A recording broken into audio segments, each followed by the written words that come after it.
తెలంగాణలో రేవంత్ రెడ్డి గారి సకుటుంబ సపరివార అవినీతి కథా సినిమా నడుస్తూ ఉంది, కథా చిత్రం నడుస్తూ ఉంది. ఒకటి కాదు రెండు కాదు చెబుతూ పోతే ఎన్ని వస్తున్నాయంటే కుంభకోణాలు ఒకటి తర్వాత ఒకటి.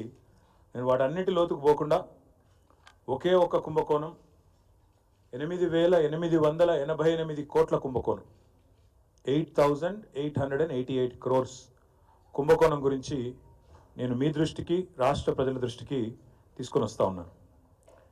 ఇవాళ రాష్ట్రంలో ముఖ్యమంత్రిగా రేవంత్ రెడ్డి గారు ఉన్నారు, మున్సిపల్ వ్యవహారాల మంత్రిగా కూడా రేవంత్ రెడ్డి గారే ఉన్నారు. పూర్తిగా పురపాలక శాఖ ఆయన ఆధీనంలో ఉన్నది.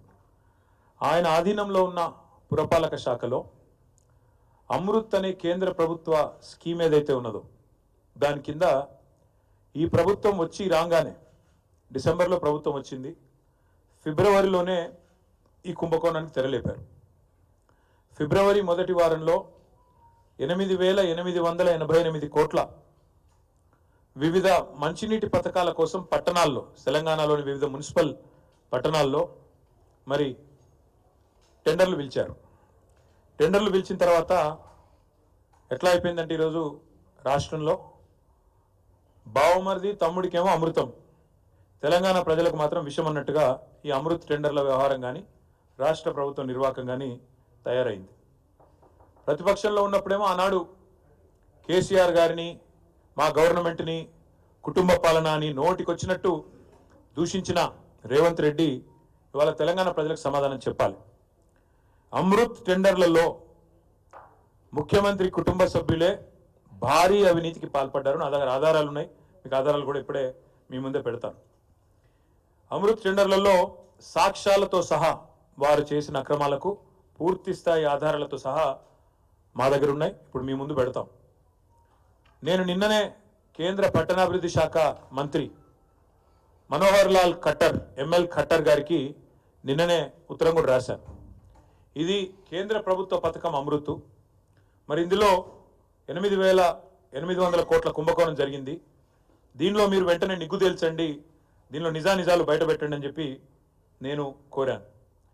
ఇందులో ఏం జరిగింది అంటే, ముఖ్యమంత్రి గారికి ఒక బావమరిది ఉన్నారు, ఆయన పేరు సూదిని సృజన్ రెడ్డి.